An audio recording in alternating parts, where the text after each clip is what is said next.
Hello and welcome to episode 341 of AvTalk. I am Ian Petchnick here, as always, with Jason Rabinowitz. How's it going, Ian? It's going, Jason. It is going. We've made it to the middle of the week. It is podcast time, and boy, do we have a lot to talk about. Even though it feels like it's been, well, I take that back. I understand why, because the kids had Monday off, so it's kind of a strange week anytime the schedule gets thrown off. But it also feels like not much has happened, and yet there's a whole bunch that has happened. That's kind of my favorite week, when nothing huge happens, but just a bunch of little mostly harmless, innocuous things. Yeah. Oh, yeah, that happened. All right. Yeah. Okay. That's fine. Well, let's start the show with some surprising news. Late last week, Russian President Vladimir Putin said, "Hey, yeah, that was us. Sorry about that." He was talking about the not shoot down, but severe damage to the Azerbaijan Airlines E190 that eventually crashed in Aktau, Kazakhstan. This was the first time that Putin had acknowledged what was widely assumed to have been the case. He said, "We didn't shoot it down, we just shot at it, and the missiles happened to explode near the airplane. Sorry about that." And then the official English translation says that, they're studying everything that has happened to provide an objective assessment, and that, quote, "it will probably take some more time to finally put an end to this." An end to what exactly? The compensation to the families of those who were lost, or the end of accidentally shooting down civilian airliners over conflict zones that they're involved in? Because both would be great. That one I can't answer. No. But I can't say it. It's rather surprising that this came out. But the issue had become a very, very strong source of conflict between Russia and Azerbaijan.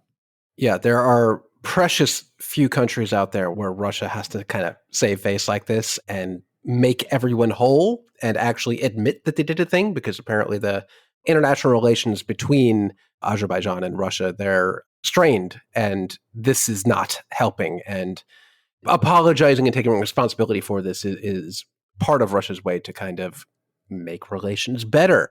Very unexpected, because of course Russia has never taken responsibility for the shoot down of the Malaysian 777, and they never will. But in this case, they swear they will do everything to make everyone whole, to fix it, to make sure it doesn't happen again. And I think the closing quote is, "I would like to thank you for keeping the situation under your personal control." That was actually from the government of Azerbaijan to Putin. So kind of a reminder of saying, hey, we haven't forgotten about this. You got to make everyone whole here. It's just very few countries this will happen to. But hopefully the last time we ever have to say this. Hopefully. I hope they will do everything, apparently, technically possible, to prevent this from happening again. They said they blamed this on a technical malfunction, which could really mean anything. Was it a technical malfunction of a human shooting down the wrong aircraft when they thought they were shooting a drone? Did the actual air defense system technically malfunction? Still very, very few details here, but I just hate that we're still talking about this. It sucks. Yeah. I mean, it's interesting that this happened late last week. And then this week, IATA was hosting the World Safety and Operations Conference. And a lot of the discussion about safety came under the purview of things that are happening in or because of Russia, addressing global navigation systems interference and things like that. But the one discussion that I wanted to pull out was a statistic that IATA had pulled. They say 58% of accidents between 2019 and 2023 have not yet delivered a final report. That's a lot. Nearly half. And there is some fairly high profile ones that we've talked about recently, like the China Eastern 320 family aircraft that was almost certainly brought down by one of the pilots. We're never going to see a report. So we're never going to get to 100%, of course, but 58% is, wow, that's low. Yeah, it was really an eye-opening statistic for me. The IATA argument, and which one I happen to wholeheartedly support here, is that timely accident investigation reporting is extremely important. To be clear, under the ICAO Annex 13 from the Chicago Convention, reports need to be issued within a year. And if they're not, on the anniversary of the crash each year until the final report is issued, the investigative body in charge of the investigation is supposed to issue an update.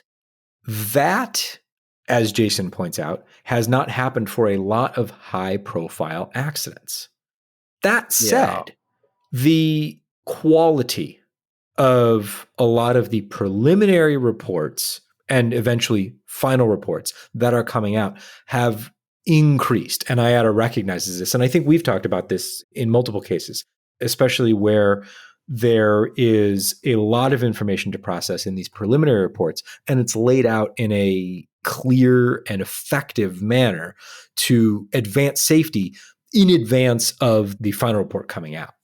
Well, even ones that we just talked about, the Azerbaijan shootdown, the preliminary report for that was huge, with CVR transcripts and all sorts of extremely detailed information that almost makes a final report not necessary. You could have erased or deleted preliminary report, slapped final report on that, and it's fine. But I guess we never did get a final report for this one, did we?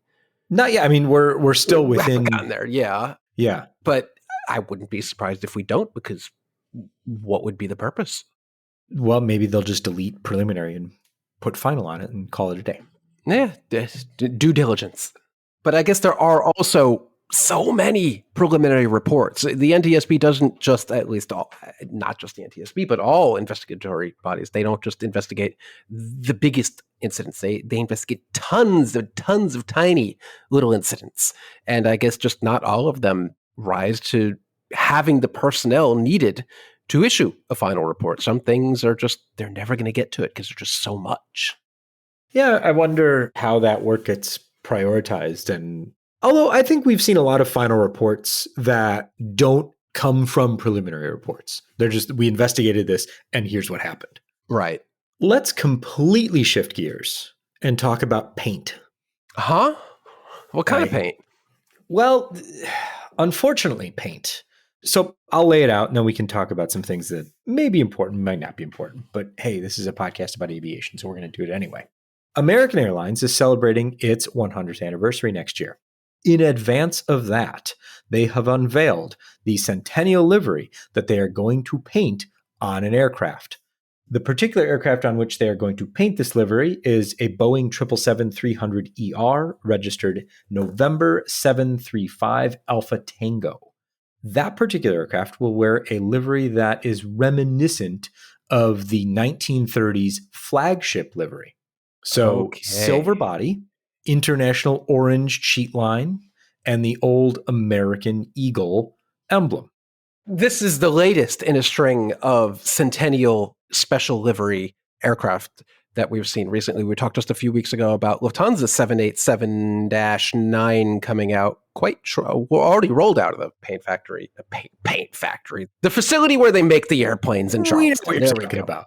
Thank you. DABPU entering service in December, and there are a few other centennial liveries, I think, from Delta, Qantas, SAS, a bunch.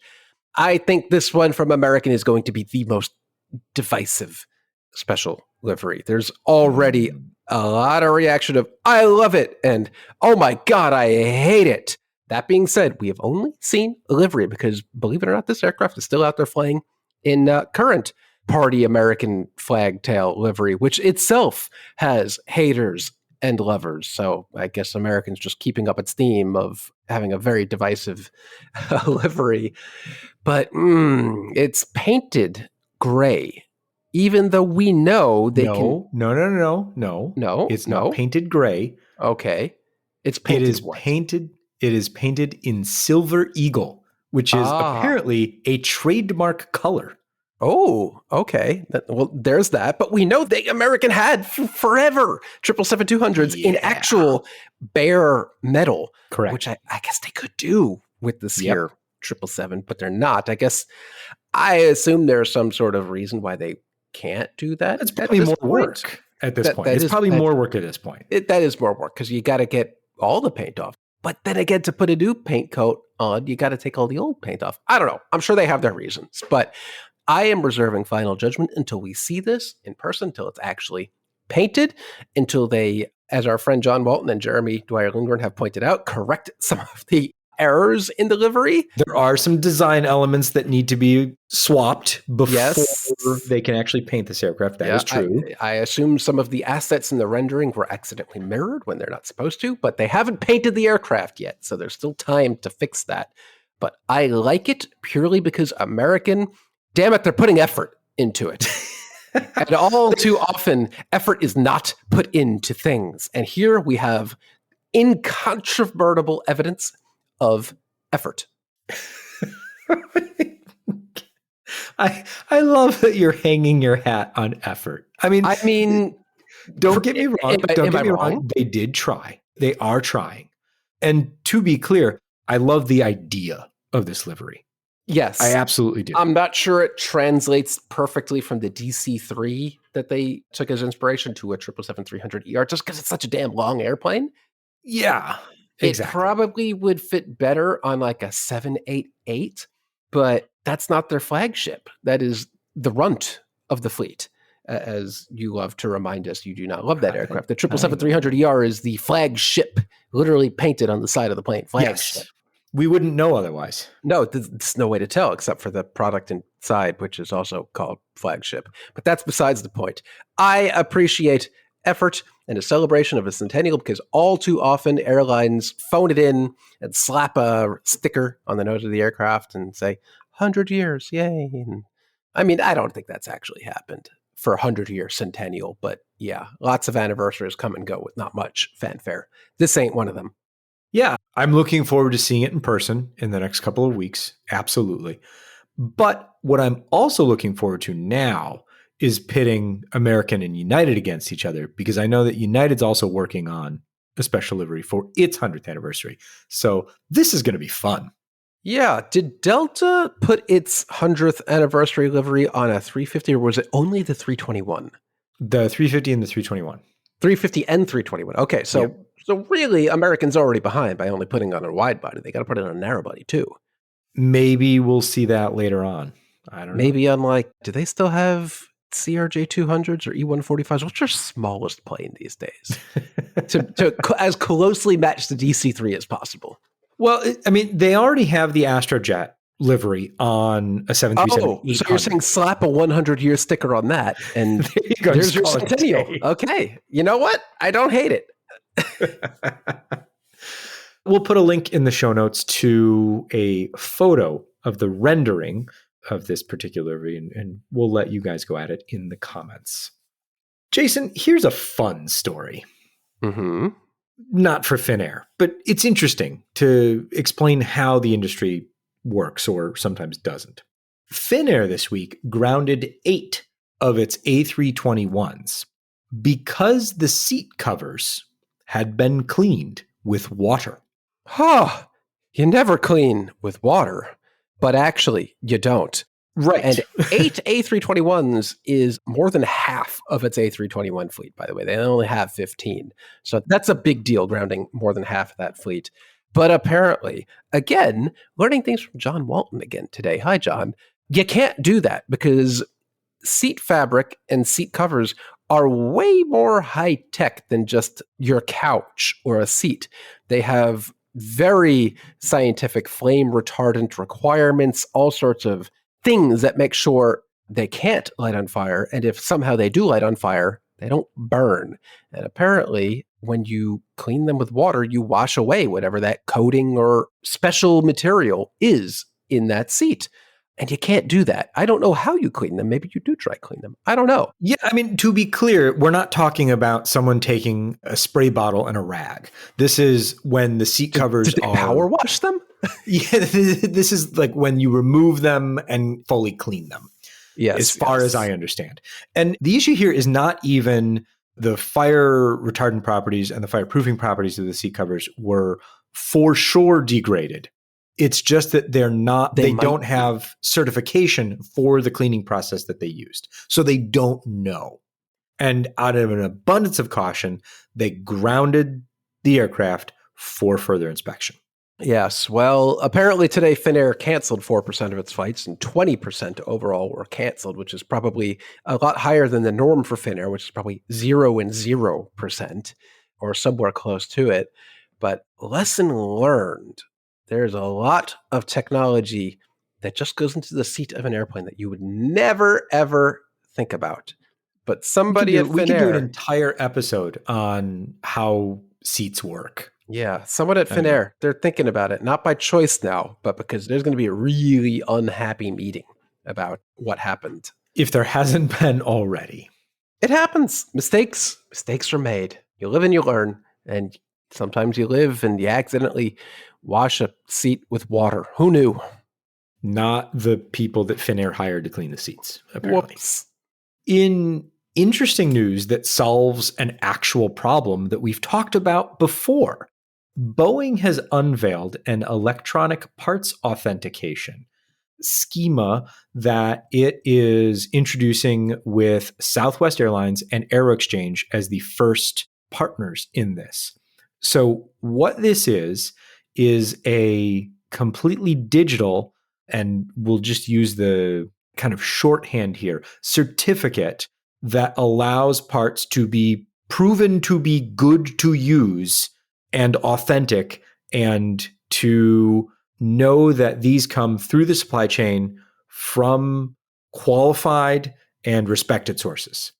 Unlike a lot of the old paper certificates where we've talked about in the past, I think this was episode 322, where we talked about parts that were for CFM56 engines that had been installed in aircraft using faked documents. So this whole system, and we'll put a link to the release from Boeing in it because it gets into a lot of the technical aspects of it, but it ensures that there's an electronic certificate for these parts. This is rolling out in one Boeing repair facility, starting at the one in Davie, Florida. And they were the first to use it using the Aeroexchange platform. Southwest received a battery that had been reconditioned using this platform, but it will roll out to all 9 of Boeing's repair facilities soon. So I think that's a big step in the right direction. Yeah, this is such a small, stupid thing that has such big implications for an industry, because how is it that we are in the fourth quarter of 2024? Is it fourth quarter? Yeah, fourth quarter of... It's also 2025. See, I don't even know what year it is. Okay, same statement, but for 2024, statement still holds true, that we're in whatever year it is today, and aircraft parts, the only way you can prove they are authentic is with a piece of paper that you just trust is real.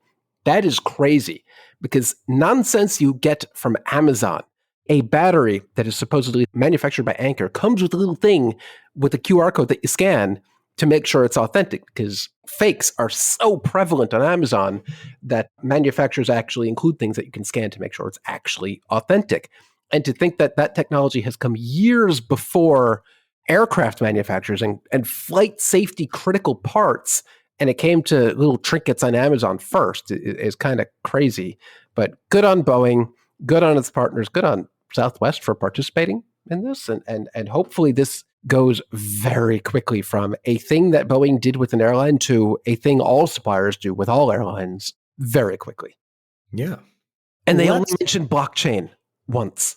They didn't even mention blockchain as in like they just said it's blockchain ready. That's how far we've come. If you want to use blockchain, you can. That's how you know this is a real thing. It's not, blockchain doesn't appear until the 1, 2, 3, 4, 5, 6, 7th paragraph. It's only a passing mention. That's how you know this is real. I 100% read this release the first time through, waiting for the blockchain mention. And it was there, but only, and it was there, but it was down. It's ready. It's ready. Down pretty far. Good on Boeing. So let's stick with Boeing and talk about what they announced this week in one of the largest gatherings of business aviation for the year. Boeing announced that it is unveiling a turnkey solution for the acquisition and conversion of used 747s for VVIP use. Oh, So, Jason, now's your chance. There is an absurdly precious few people and aircraft that this could possibly apply to. Is Petro Air one of them? Oh, no, I still have too many A350s. I need to figure out what to do with. Okay. I don't know who the this idea appeals here- to, but Well, it appeals to folks whose debit card is attached to a sovereign wealth fund. I mean, Wait, that's who it you appeals you to. don't use a debit card. If you're buying a 747 PPJ, you use a credit card and get those 4 billion points. You don't use a debit card, Ian. Come on. The point here, I guess, is that Boeing is trying to figure out what to do with 747-8s that are being let go by airlines and finding a way to acquire them and then repurpose them for VVIP use. Yeah, how has that gone for the few VVIP 748s that have already been delivered? Not great. But now it's turnkey. Now it's turnkey. They'll do it for you. They will buy them. They will convert them. They will do it for you. Yeah, I can't imagine. I can't imagine that this was a real barrier to implementation for folks that can afford this. Like, No. I didn't want to have to go out and buy it myself. I mean, I like any news that's positive for the 747, but this is just like nobody wants them. So I don't know. If you benefit from this new 747-8 VVIP thing Boeing is doing, let us know at podcast.fr. Thanks for listening. And thanks for listening. Last bit of Boeing news is something that we talked about, I think, a few weeks ago, that it was preliminary. Now it seems things are official. The EU has given Boeing the green light for its reacquisition of Spirit Aerosystems. Oh, that escalated quickly. EU was satisfied with the divestment of the Airbus work packages, which was going to happen all along. So it's interesting to me that we had to go through this whole thing. But EU says, okay, if you're getting rid of all of the Airbus work packages, which was what our concern was, go ahead and do the thing. It also sounds like in this latest announcement, Airbus won't have to pick up the third hand or third-party work packages that aren't really related to Airbus aircraft specifically, but they said they would take in order to have this deal go through. It sounds like they found buyers for those. And I think one of them is a parts supplier in Malaysia, and I don't see the other one in my notes. So we'll just say it does something else. Sure. Come back to that later. Sure. Good news for Boeing, good news for Spirit, and good news for Airbus there. Yeah. Keeping in the good news section of this podcast, I think it's actually it might be all good news this week. Goodish news. Yeah. Good or like neutral. Not actually bad. Yeah. Airbus apparently has inaugurated its second final assembly line in Mobile, Alabama. I didn't get a press release about this, but I assume this is a thing that actually happened because it's in the show notes. Ian, tell us more. Jason's entire reality is based on the rundown that we do every week for this podcast. Actually, yeah. Yeah. So Airbus has inaugurated its second final assembly line down in Alabama. The first one opened in 2015, where we did get a whole bunch of press releases. This is in support of Airbus's push to produce 75 A320neo family aircraft per month by 2027. The target rate right now is 50 per month. So as of a few weeks ago, it was a little bit lower than that last month. But the target rate is 50, and they want to go up to 75 by mid-2027.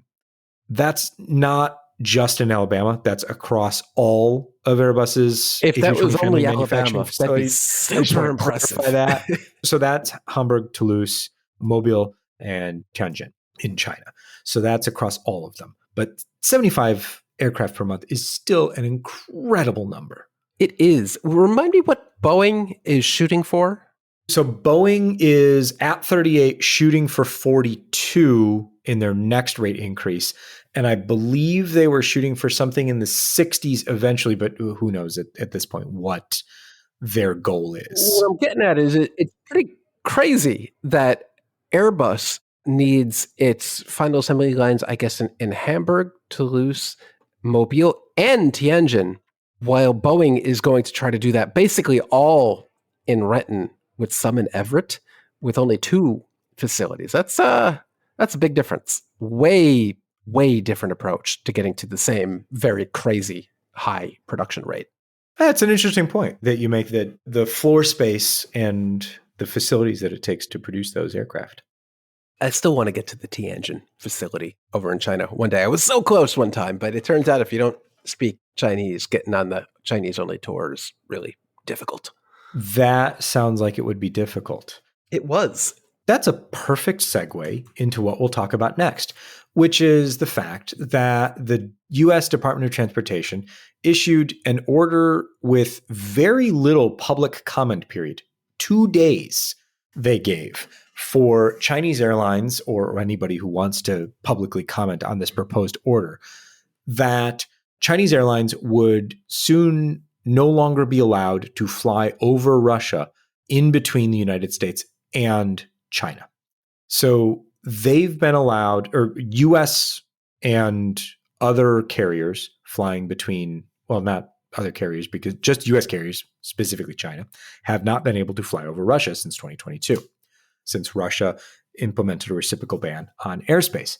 Chinese carriers have been allowed to pass over Russian airspace, making the flight shorter and ostensibly giving them some sort of competitive advantage. Though I think when we talked about this initially, Jason and I both made the point that it's very unlikely that someone is choosing to fly a Chinese carrier specifically based on the fact that the flight might be a little shorter.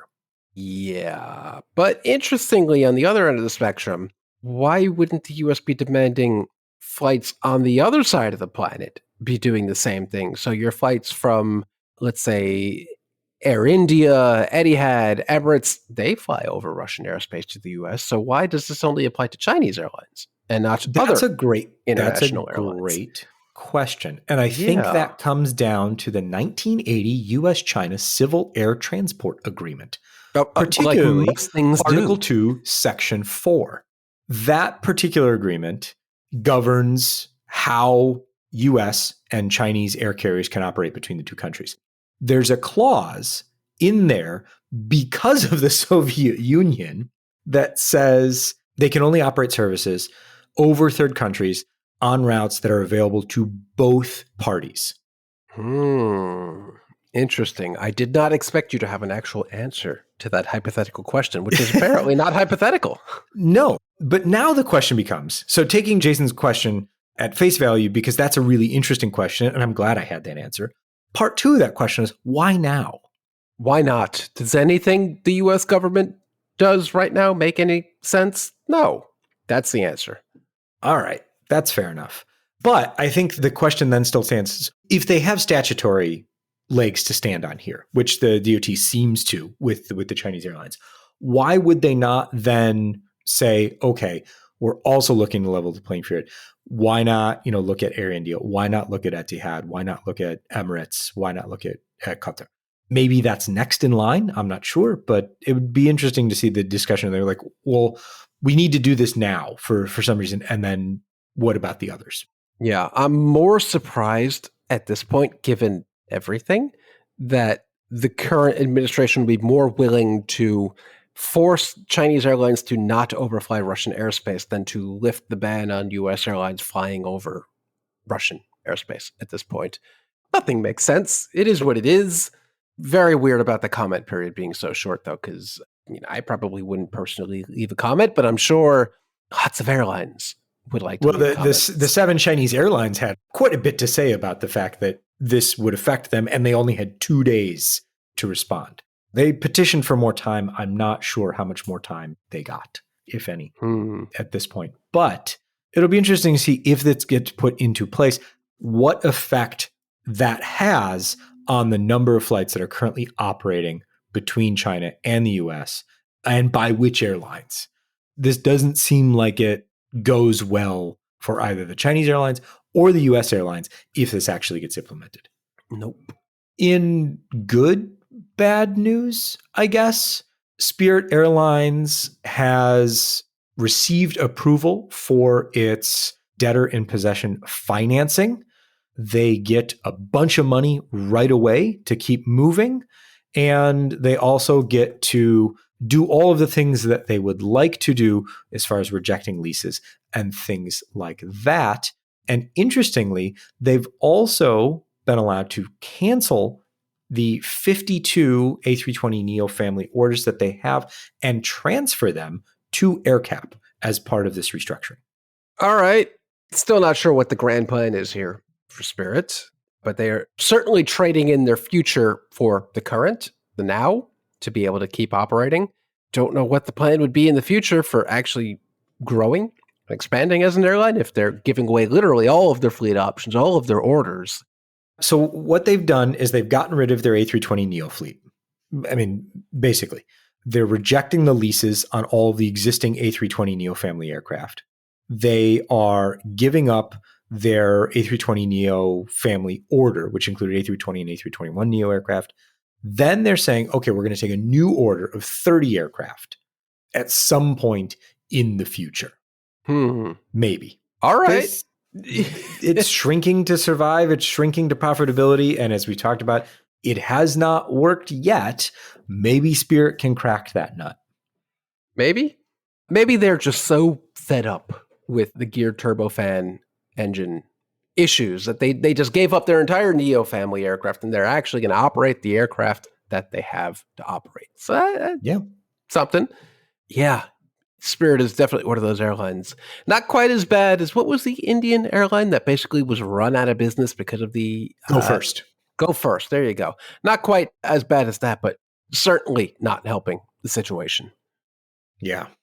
We've got a whole bunch of legal news this week, but in other legal news, Delta and Aeromexico have appealed the US DOT's final order to unwind their joint venture by January 1st, 2026. This was a suit filed with the 11th Circuit Court of Appeals seeking to overturn the decision by the DOT. Delta says, hey, this is really bad for our customers. Aeromexico says, this is really bad for our business. We shouldn't have to do this. And too bad. They want we know Jason's feelings on it. They want a stay of the order from the DOT by the court while the court reviews the appeal. So first thing we'll see is if that stay is granted, and then obviously we'll see what the eventual ruling is on the appeal. Well, yeah, you know what my opinion is. So hopefully this is not granted. Let's talk about Delta in another regard. They said something that was very interesting this week. And Jason, I'm going to let you lead the discussion on this one. Oh, okay.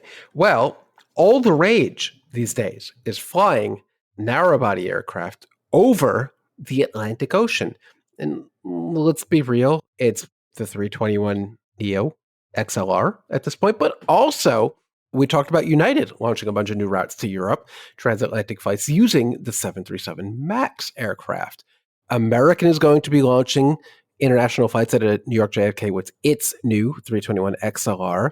But then you have Delta saying, this just isn't for us because there are brand issues with operating narrow bodies over the Atlantic Ocean to Europe. And here I am wondering, what are those brand issues? What exactly is holding Delta back from operating narrow bodies over the Atlantic Ocean?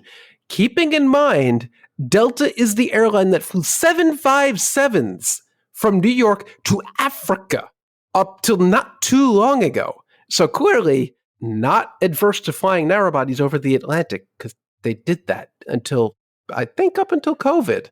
And they still do, I think, the Iceland, perhaps, the 757, but brand issues operating narrow bodies across the Atlantic. Ian, what's your take? What's your feeling on that?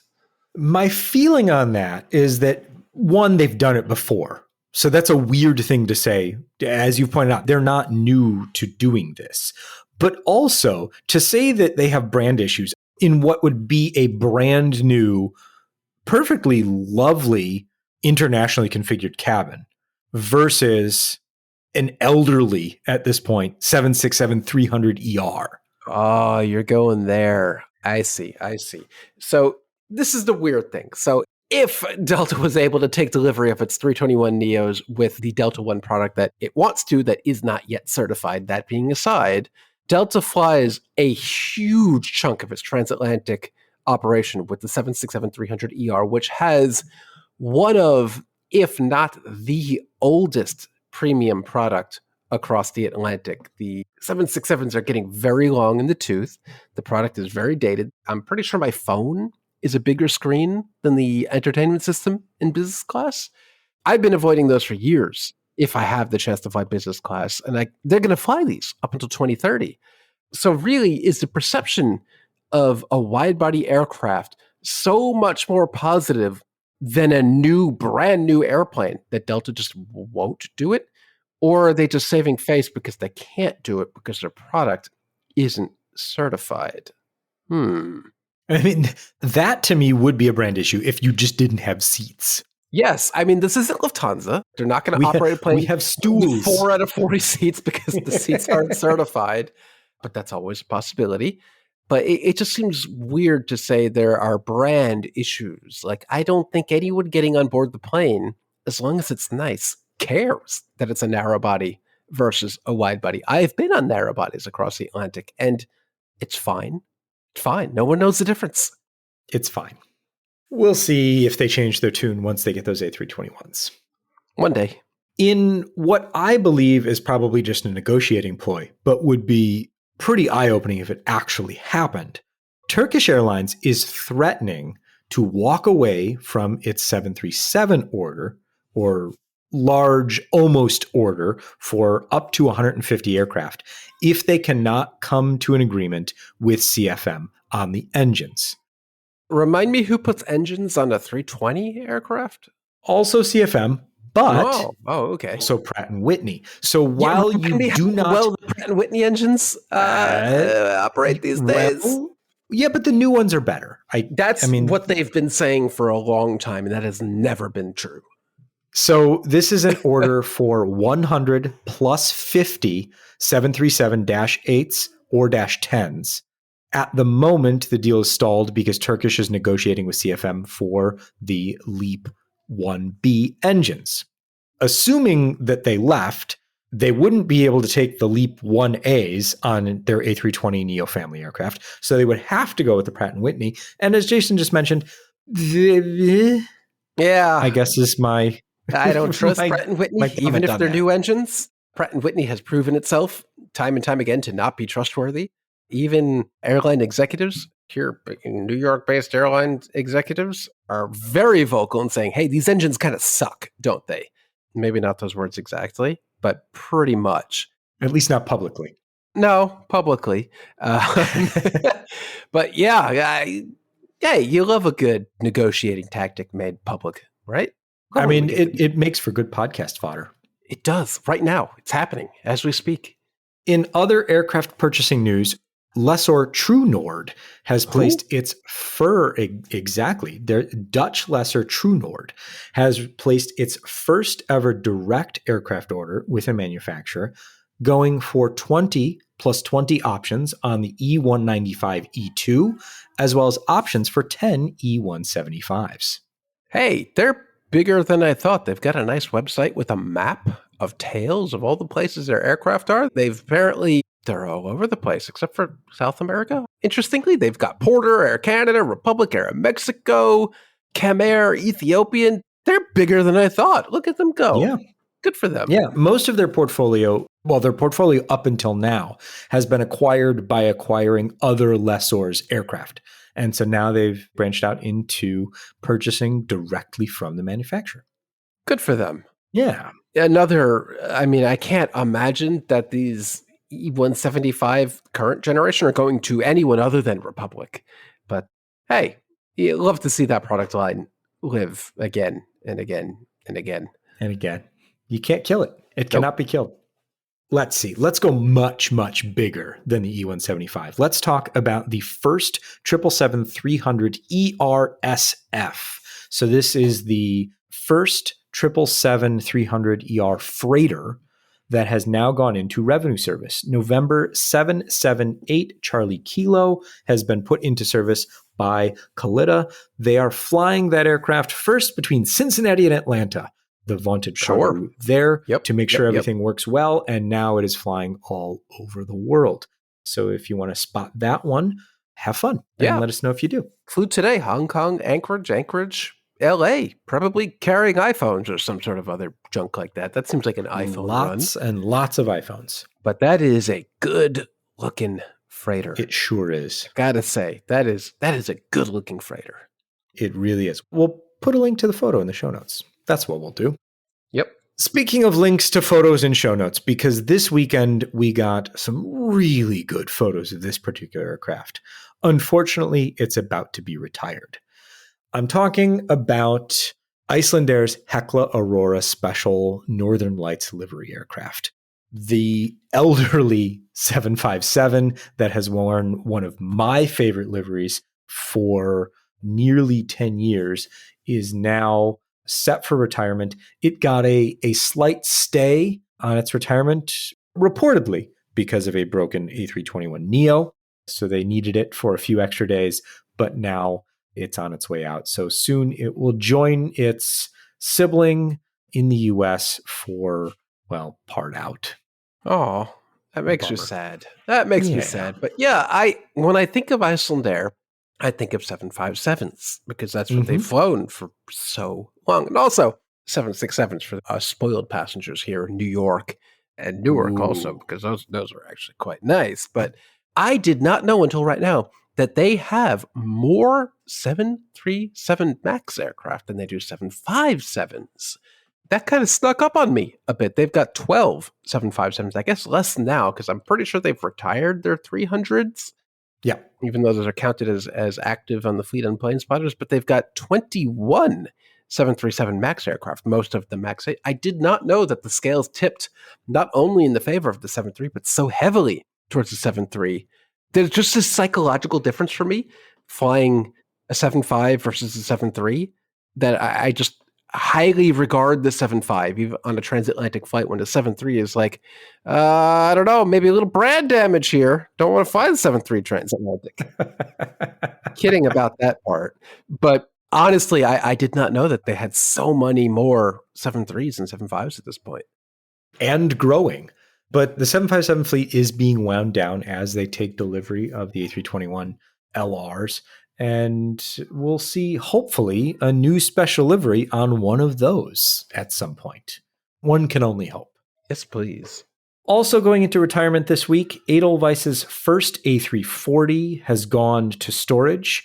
HBJMG was the first to go, but it certainly won't be the last. So the number of A340 operators is indeed shrinking, and shrinking rather quickly. Yeah, good time to be talking about that since we are in the 340 range of the podcast. This is true. This is true. They only fly 343s, so we're not allowed to talk about this for 2 more episodes. Okay, we'll bring it back around. There's a great 340, 300 joke that we'll use. In a story that surprised me that this is still happening, and then as I read more into it, I go, that makes perfect sense. Employees of now defunct Alitalia, so not ITA, the current airline that exists and flies planes now, but employees from Alitalia are set to lose their income guarantees at the end of the month. Wait, hold on. Alitalia hasn't existed in years. Correct. Like actually years. So is this 4 like years? Correct. Is this like a Mexicana thing where like they've just been hanging out in the airport terminal for years? I don't think they've had to hang out in the airport terminal. But this affects about 2,000 employees of the old Alitalia. Wait, when you told me this before we started recording, I assumed it was like 14 people. It's how many? 2,000. So it's not to say airlines. Love it. It's not to say that they have all been paid a large amount consistently throughout. That's not what has happened. However, there have been wage guarantees for these employees over the past 4 years. It was supposed to end last year. That was extended to October of this year, and it doesn't seem like it will once again be extended. However, it sounds like there is a union fund that will pick up these employment guarantees from the government. None of this makes any sense. As an American, I don't understand any of this. None of this makes sense to me. I hope that the translation that I have read has done this justice. It seems to check out, but I mean, the translation rather than it making any sense whatsoever. But we'll keep an eye on this to see if anybody tells me that I'm completely wrong. You know what makes even less sense than Alitalia employees still getting paid, Ian? Our final story of the day. Our final story, which I know nothing about, but the show notes just says Pan Am certification restart. I am exercising caution in asking this, but what the hell does that mean? So there is an effort afoot, a gear, by Aviate Air Capital. That's AVI and then the number 8 Air Capital. And the owner of the Pan Am brand. They actually own the Pan Am brand. Yeah. So the Pan Am brand owner and this capital group are moving towards Part 121 scheduled carrier certification. They say they've officially started this, though Flight Global looked for any filings. I looked for filings with the DOT, and Seth Miller, who usually finds these things the second they've been filed with the DOT, hasn't said anything about it. So I assume he hasn't found anything. So we'll see how apparently, official that is. According to their press release, they say they have announced that they have successfully completed its comprehensive business plan for the potential relaunch of Pan American World Airways as a scheduled commercial airlines. Boy, this reeks of what happened with Eastern Airlines. That nonsense that, what was it? What was the actual brand? Was it Extra Airways that rebranded to Eastern Airlines that ended up doing like nonsensical Miami to weird Caribbean country flights that never really worked out? So are they just going to slap a Pan Am brand on a charter 767-200 again? No, the here? idea is that they'll use Airbus aircraft and be based out of Miami. Why is Miami the only constant? It's always Miami every time. If something weird is happening with the dead airline, it's gonna be in Miami every time. I didn't even see that. I think we sleep on Miami a lot because Miami is one of the only airports where you can see the most modern of aircraft and also see a bunch of DC-3s carrying sacks of whatever to wherever. It's the Wild West of the airline industry in the East. The Southeast. In the Southeast. They have formally, not just initiated, formally initiated the certification process with the FAA, a key step to reestablishing Pan Am as a U.S. Part 121 scheduled carrier. They have assembled a world-class team to lead the certification effort and received strong initial support from aircraft lessors and key vendors. Once certified, Pan Am will be headquartered. I can't not laugh when reading this. Pan Am will be headquartered in Miami and operate a fleet of Airbus aircraft, subject to all FAA and DOT approvals. Further updates on the certification process will be shared in the coming months. This is going to be the same nonsense as bringing back the Eastern Airlines brand, and everything's going to be the same. You just erase Eastern Airlines from the livery, and you erase the fact that it was like a 767-200, and it's going to be, again, in Miami, and it's going to be an Airbus, I don't know, an A300, if we're keeping constant with what happened with Eastern Airlines, and they're going to operate to like... I mean, Pan Am did operate the A300. Yep. Maybe they'll bring those same aircraft back. I don't know. And they're going to operate to like French Guiana or something. I don't know. But we've seen this story before. And I'm sure we'll see it again. I am looking forward to it. I'm glad I could bring some joy to you, Jason. Wow. Yeah, this is what happens when the logos and the rights of a dead brand get passed on and on and on to someone eventually called AVI8 Air Capital. Like, they could do whatever they want with the brand, and they're gonna. Well, good luck to them, and we'll keep tabs on this story as they continue their certification journey. It's always Miami, though. Or not. I love it. All right. Well, from not Miami, this has been episode 341 of AvTalk. I am Ian Petchnick, here as always with Jason Rabinowitz. Thanks for listening.